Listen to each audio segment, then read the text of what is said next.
सोलापूर शहरात पहिल्या टप्प्यात 30 ई बसेस येणार असून त्यापैकी 10 पिंक बसेस महिलांसाठी असतील, तर चार्जिंग सेंटरचं काम अंतिम टप्प्यात आलेलं आहे।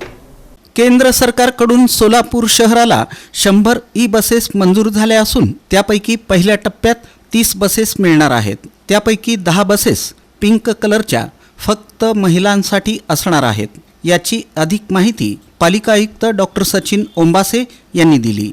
त्यासाठी 27 कोटी रुपये खर्चून बस डेपो आणि चार्जिंग सेंटर बांधलं जात आहे।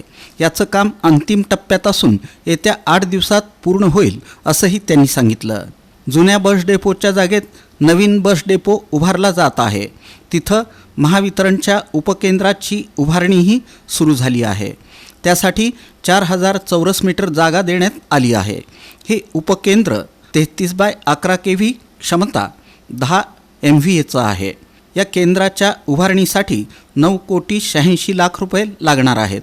इतर पायाभूत सुविधांसाठी 15 कोटी रुपये मंजूर झाले असून त्याचंही काम सुरू आहे।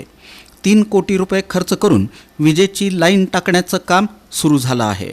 सर्व बसेस चार्ज करण्यासाठी 20 चार्जिंग पॉईंट्स कार्यान्वित केले जाणार आहेत।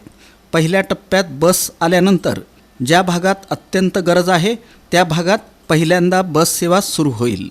उर्वरित भागात बसेस जशा येतील तशा पद्धतीनं सेवा देण्याचे प्रयत्न राहतील असं सांगण्यात आलं।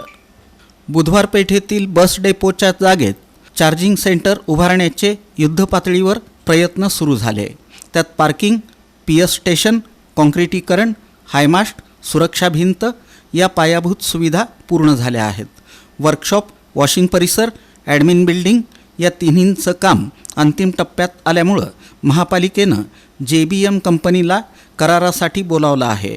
कंपनीचं पथक पाहणी करून गेलं आहे। येत्या काही दिवसात कंपनीचं विशेष पथक येईल आणि कराराची प्रक्रिया पूर्ण करेल।